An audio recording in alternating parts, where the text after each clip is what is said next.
You were in Turner Village. Yeah. Was there anybody there that you felt that you could trust?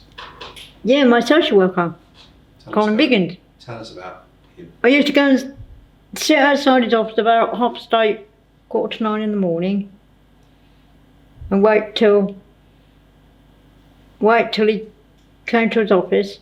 And I used to sit out there, and he used to say to me, "What are you doing out here?" I said, "I want to talk to you." He said, "What's the matter?" And I told him, and he said, "See if we can sort it out. But you had to go before the staff came on in the morning, because otherwise they'd tell you off for going over there, because you're supposed to be in the workshop." He used to say, "You can come and see me any time you want." So I used to go and see him every morning before I went to the workshop, because he was very nice, and he would listen to what I had to say to him. So you had dances at Turner Village? Yes.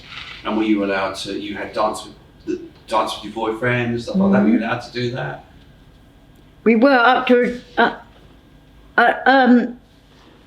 when we had dances, we were allowed to meet up, but other than that, we weren't allowed to. So you weren't allowed to have relationships? No, not allowed. Not allowed to have relationships. Talking about that dance hall, even if Morris was there, I wasn't even allowed to go and even go over and talk to him. But if the staff weren't looking, then we all used to go, all my friends and I used to go over and talk to our boyfriends when the staff weren't looking. Why did they say you weren't allowed to talk to the boys? Because we are like we are. Yeah. And we weren't allowed to mix in case we got into trouble and in case there was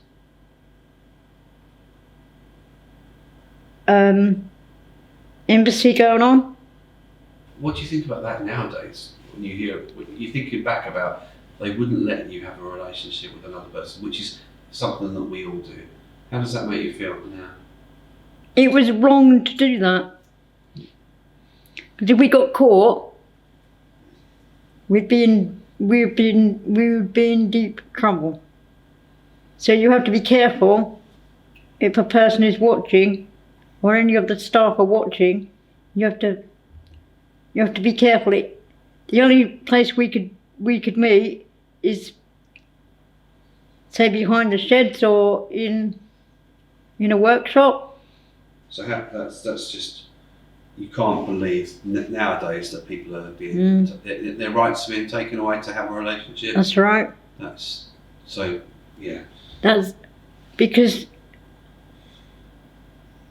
if everybody has rights to have who they want, but we weren't allowed to do anything that'll upset the staff. On the 3rd of the 8th, 1984, Morris moved and began to attend Stowmarket SEC 3 this week. Yeah. So Morris moved to Stowmarket in 1984. Yes. There was quite a few of us that were going on this holiday on the canals. So, because we knew that we would get married the following day, we thought that we'd do it the other way around. We thought we'd go do the honeymoon first and then get married when we come back. So,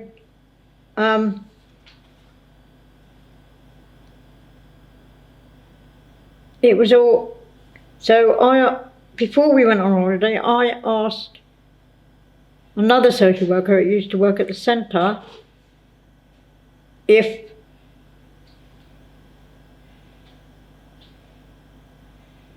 we could have the social education centre hall to get to have, when we come back off the boat, to have our reception. So we had the reception first, then we went on holiday, and then we got married when we come back.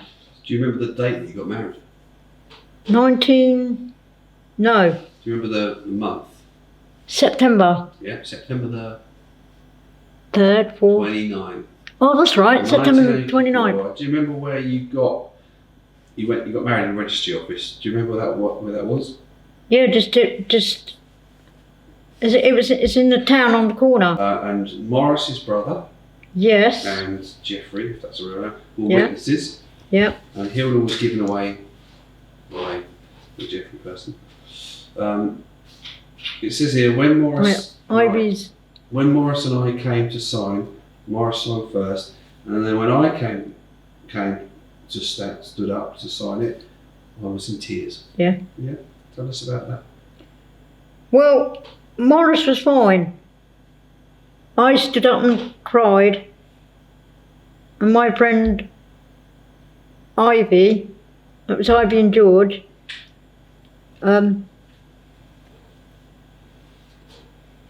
they were my witnesses, and I turned round to Ivy and I turned round to George, because George gave me away. No, Ivy asked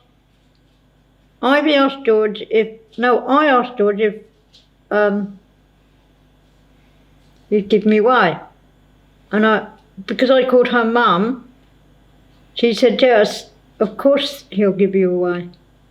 He'd love to give you away. So when it came to sign the book, I stood near the book and I cried because it felt so good, because I didn't think that was going to happen. And that dress that I'd got was John Dowie's wife's dress, and it didn't need changing. Fitted perfectly. Yeah, it fitted me like a glove.